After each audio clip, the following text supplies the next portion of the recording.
Muy buenas tardes, amigas y amigos. Estamos en el centro de convenciones.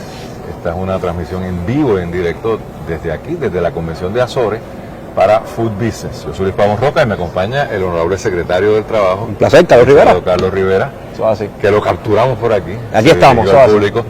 Secretario, los restaurantes han estado sufriendo, nos están viendo y tienen múltiples...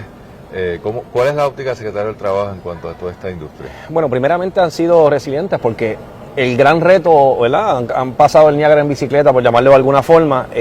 Precisamente estuvieron cerrados en un momento dado, tuvieron que adaptarse, tomar medidas para de alguna forma comenzar a vender delivery, a ser creativos. Así que desde el punto de vista del Departamento del Trabajo y mía como secretario es darle la mano, ver qué alternativas podemos buscar precisamente para que puedan seguir haciendo negocios en Puerto Rico, puedan de alguna manera expandir operaciones, que es lo que queremos, y también la creación de empleo. Pero hay que crear ese andamiaje adecuado. Y parte, el reto principal que uno está oyendo en la calle ahora, me imagino que muchos de los que nos estén viendo concurren, es el tema de reclutamiento. Le echan la culpa a usted por haber repartido tantos millones de púas, pero obviamente no es el culpable, meramente es un conductor de ese dinero y qué bueno que lo mandaron. Pero hemos visto en realidad un cambio en la dinámica laboral, no solamente de los restaurantes, de todo el país, pero aquí estamos hablando de restaurantes. ¿Cómo usted ve esto? O sea, ¿usted cree que vamos a regresar a una normalidad o es una nueva forma que hay que enfrentar el problema? Bueno, esto va de manera paulatina, debe ir mejorando. No va quizás a mejorar en la velocidad que necesita el mercado y que quisiéramos que ocurriera, pero definitivo yo creo que el PUA lo que hizo fue acelerar unas situaciones que se estaban dando en Puerto Rico desde el punto de vista laboral. Una participación de 40% que era antes de la pandemia y que hoy al día de hoy mantenemos, tenemos que mejorarla. Sí ha habido un movimiento, se ha inclinado la balanza a favor de que la gente, ¿verdad?, pueda percibir que es mejor trabajar que no trabajar, como es el aumento del salario mínimo, lo que es el crédito al trabajo, pero hay que continuar tomando otras medidas y de igual manera a todos esos comerciantes y empresarios, de qué manera el gobierno les facilita el hacer negocio, porque es vital para que podamos tener una economía, ¿verdad?, robusta y que pueda entonces darse esa economía que todos queremos. Esa medida del salario mínimo, que ha sido muy controvertible, se aprobó finalmente, no está en vigor, entra en enero, pero me está curioso que ahorita estábamos escuchando a la representante del National Restaurant Association en una ponencia que estaba dando, y dice que aún en los Estados Unidos, y ella estaba hablando de un salario de entrada de $15, que yo creo que aquí estamos lejos de Estamos lejos, hay que jalar bastante. Y que aún así no estaban, o sea, el problema que estamos teniendo, que usted está teniendo en su restaurante aquí en Puerto Rico, no es suyo de Puerto Rico. No es exclusivo. Lo que estamos descubriendo aquí hoy en la Convención de Azores es que en Estados Unidos está igual la cosa. Esto es una situación que ha ocurrido en todos los estados, o sea, tienen la misma situación. En el caso de Puerto Rico hay unas particularidades, como mencioné, antes de la pandemia que ya venían experimentando, como quiera seguir siendo un reto. Eso que mencionó del salario mínimo, a pesar de que es $8.50 y es en enero, yo creo que la realidad es, si vamos precisamente a la industria de restaurantes, ya la vasta mayoría hace rato está pagando por encima de $7.25 y algunos sobre $8.50. Así que es positivo, pero no obstante ya el mercado había comenzado a ajustarse y se está ajustando. Otro tema que yo creo que el secretario del Trabajo debe mirar, y quisiera saber, ¿verdad?, dónde está en esto, es que algo que se hacía y se hacía con medio miedo, porque no está muy claro cómo se hace, era el teletrabajo o el trabajo remoto, ¿no?, a distancia. Eso hay que reglamentarlo, eso, o sea, es una cosa. Ahora, de hecho, hay gente que lo que quiere es eso, quiere eso nada más. Y en realidad, yo sé que usted es abogado laboral, yo también. Aquí hay muy poco sobre el tema, o sea, definitivo. Sobre todo con los exentos, pues que sea más fácil, porque son exentos. Pero ¿qué hago con la tecnología ya? Incluso una secretaria puede ser remoto. ¿Cómo está bregando usted con la contratación, las reglas, el periodo de alimentos, overtime, todas esas cosas? Realmente el andamiaje legal, ¿verdad? Hay un andamiaje legal establecido que yo digo que ya no responde a los tiempos de Puerto Rico. No responde a unas necesidades, estaba basado en una época industrial distinta al que tiene ahora el 2021 y después de la pandemia.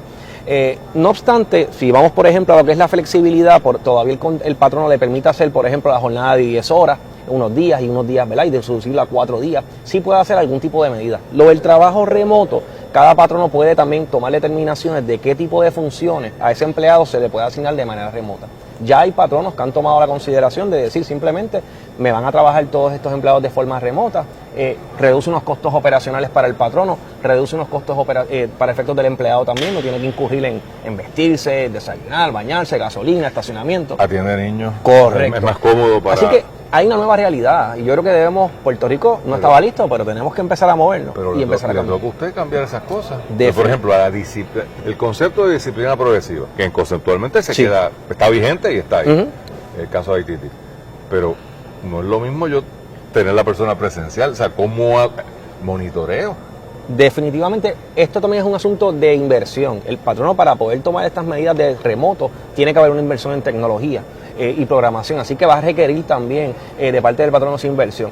Desde la perspectiva mía, pues yo entiendo que se puede hacer ese tipo de trabajo, cada patrono puede hacerlo, siempre y cuando se enmarque en las distintas leyes que hay. Ahora bien, el llamado es que sí hay que hacer una reestructuración laboral, y esa es mi sugerencia. ¿Y está trabajando usted con eso? Yo le he mencionado, ¿verdad?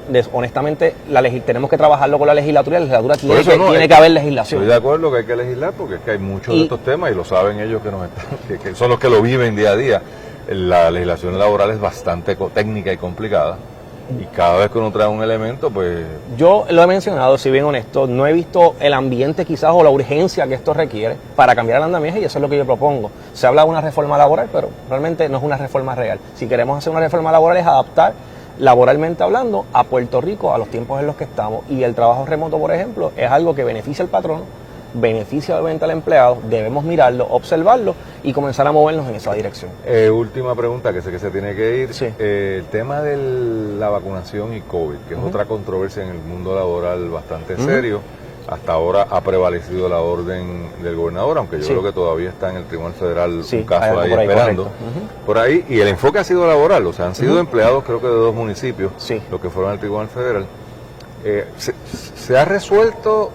O sea, cuando digo se ha resuelto, ¿es más o menos encaminado la cosa o sigue habiendo problemas ahí? Bueno, esto es un terreno, ¿verdad? Una situación que va a crear jurisprudencia, definitivo. Esto es algo nuevo, ahora con la pandemia, así que es un terreno todavía incierto. Yo entiendo, ¿verdad?, que está meridianamente claro lo que es la vacuna, los efectos de quiénes son las que son excluidos, ¿verdad?, o tienen ese beneficio, por llamarlo de alguna manera.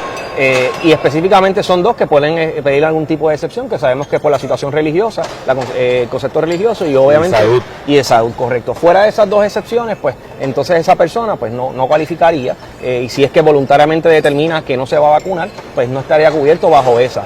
Las empresas, y eso lo ha dicho el EOC y hay otro tipo de guías, pueden establecer de manera mandatoria el que se pueda hacer una vacunación, pero para eso hay que hacer unas políticas, hay que hacer una notificación.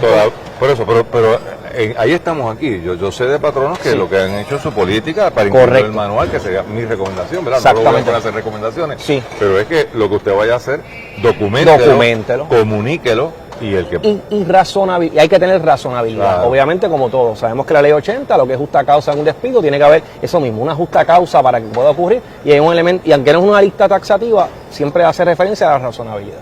Y yo creo que, por ejemplo, se podría pensar en atar a las funciones, aunque todo el mundo debería estar vacunado, en mi opinión, ¿no? Pero hay unas posiciones que son mucho más sensitivas. Si usted es teller en un banco, no es lo mismo que usted sea el janitor en el mismo banco. Porque usted trabaja en el área de los patios afuera, al aire libre, que está solo, ¿verdad?, recortando un área, versus el que es la enfermera, que está atendiendo a una persona de salud. Y ahí yo creo que usted puede ser un poquito más agresivo en la política. Así que tienen que verse caso a caso, va a crear jurisprudencia, así que hay que estar bien pendiente también a todo esto que ocurre. Secretario, gracias por su tiempo. Siempre acá para los que nos siguen en Food Business. Y un privilegio. Por estar aquí para mí. Igualmente. Un placer. Igualmente. Seguimos ahorita, vamos a seguir con diferentes transmisiones durante hoy y mañana de lo que está pasando aquí en la Convención de Azores.